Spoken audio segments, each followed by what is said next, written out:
Well, good morning. Welcome to the big board, or back to the big board if you're a regular or a subscriber. It'd be nice if you would subscribe. Always appreciated. Let's have a quick chat about By Iron and Blood. Just getting started with the game, and it's a Herman Luttman title, well conceived with the now the system. I always get the name of the system mixed up. But basically, if you've ever played any of Herman Luttman's ACW, American Civil War games, you'll be very, very comfortable with all the, what I would call the kinetic mechanics, the movement, the combat, firing, melee, assault type of actions and things like that. It is almost identical in terms of gameplay, dice rolling, modifiers and all that sort of fun stuff. So super straightforward. This game is printed by Blue Panther, by the way. You can probably tell that by the larger, thicker counters. And we're not going to delve into production quality and all that sort of good stuff right now, but I just wanted to mention, give them a little shout out, because this is a pretty well done module. What I did want to do this morning is focus in on two things: the victory conditions, and sort of looking at how the Prussians and the Austrians might both approach the battle that's about to happen. Started on July 3rd, I think it is. Excuse me, and it's 8 a.m. In the morning, so we're about to do the first turn. And I'm just going to move the camera here, so bear with me. And apologies for the dappled light, but that's kind of the story. All right, so I want to look at the VPs and then also look at the command point system that we have going on here as well. So each corps is placed on a track and for each side, and each side receives a certain number of command points per turn. And there is also a unique HQ unit for each side as well, that is placed on the track each turn in a particular location, and we'll get to why all that matters in a second. You'll notice that there's 2 CP, 2 CP, 3, 4, 1 CP, their command points, right? And the Prussians have 1, 2, 2, 3, 3, 4, actually, and these guys have same. Okay, so they're both the same. Nevertheless, I was actually thinking there might be a little differentiation there, but there's not. Okay, so let's zoom back over to the map and have a look. Now, on the map, so the situation here is for an all-out win. There's a hex up here that would, if the Austrians could hit that, it's an auto victory. Similarly, in the bottom right-hand side of the map, I'm not going to move the camera for it, there is a hex that is the city of Königgrätz, or Königgrätz, I guess, depending on how you want to pronounce your umlauts there. If the Prussians enter that, then it's auto victory for them. Probably highly unlikely that's going to happen, because I'm playing solo. And so then how are VPs accumulated? Well, here's something that's interesting, right? The yellow dots that we can see on the map, I think there's 8 of them, I want to say. 5 of them, I think. 1, 2, 3, 4, 5. No, there's 8 of them. 6, one down here off screen. Let's move the camera. 6. Another one here somewhere. 7.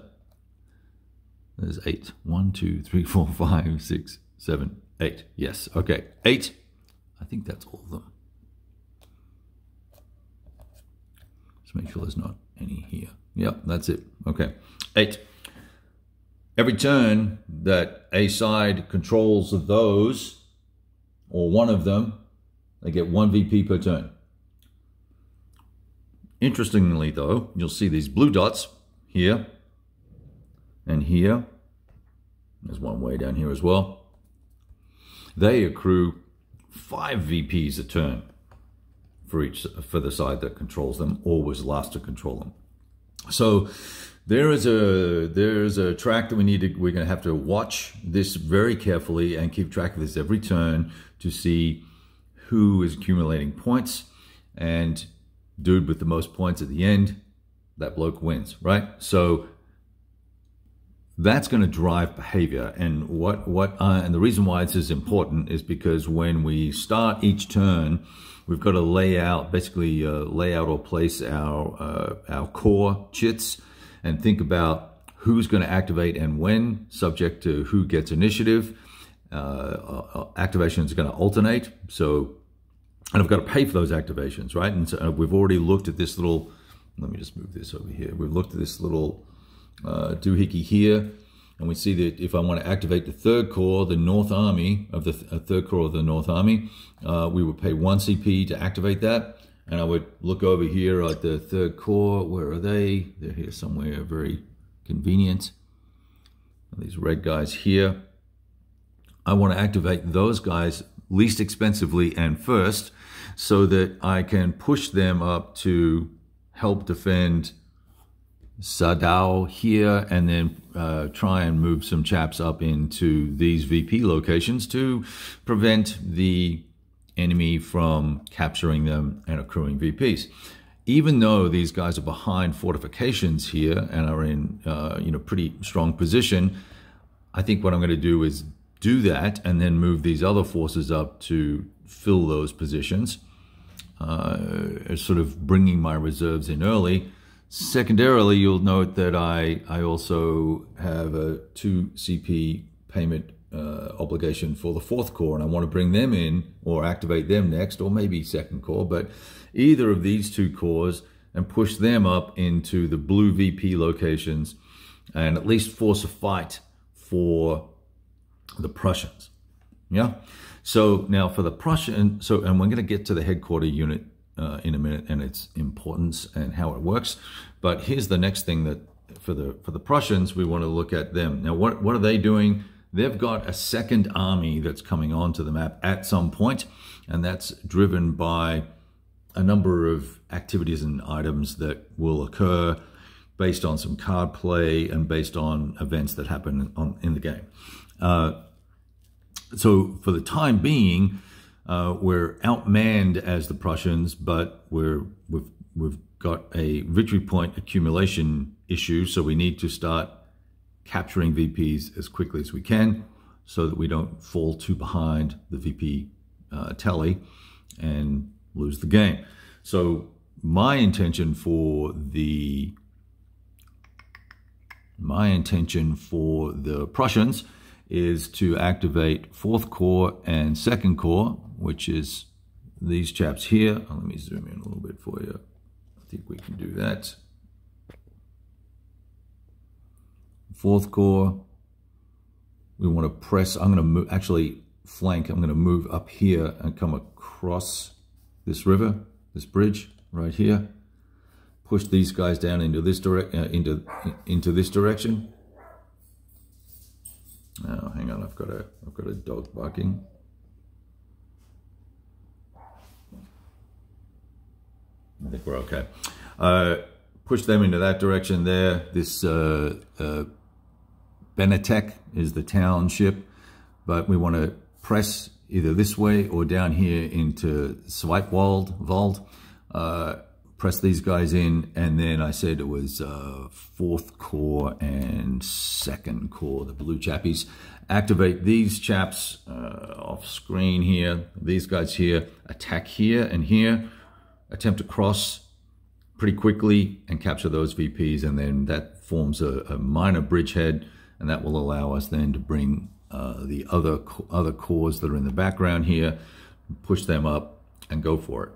In the meantime, down here, I've got the Elbe Corps, and I'm guessing that the best thing to do with these folks is create a flanking movement, come at the Austrians from another angle, another flank, to potentially draw off forces from protecting these VPs up here, and threaten, obviously, the auto win for Königgrätz. Let's see if I can show you that. So look, there's Königgrätz down here on the bottom right-hand side, right there.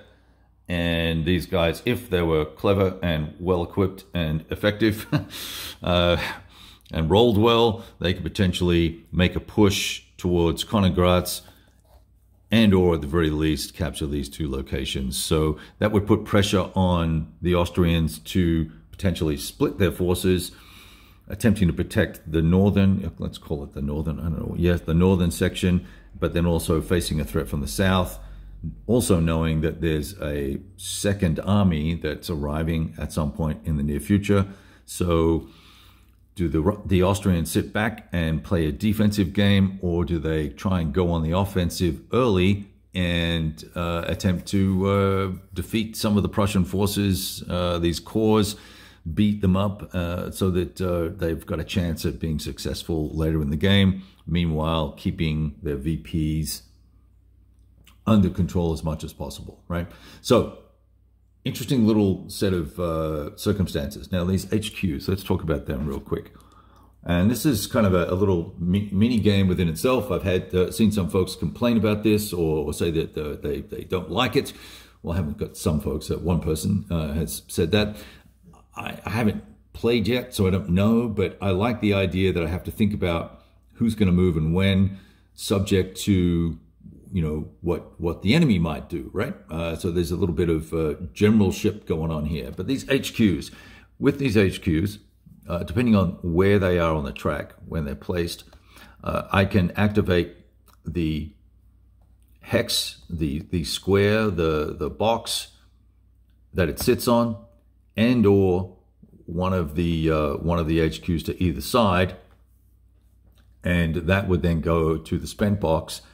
And I believe, I need to reconfirm, but I believe that alleviates my need to spend CPs, or I only spend the CPs that it's in the box that it's sitting on. So I get kind of a free activation to a certain extent. Now, obviously, when the second army arrives for the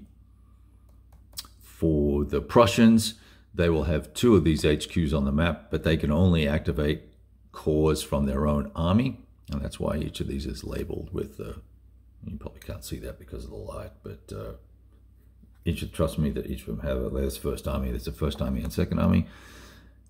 And there's only one HQ for the Austrians. So that's going to be a little game within a game, deciding who activates and when. There's probably also a little bit of gamesmanship going on in terms of, you know, do I pay 3 CP now and activate this guy? Or do I go through and chew up these chaps and work out how many points I have that I can maximize my activations? There's some thought required for all of this in the reset phase.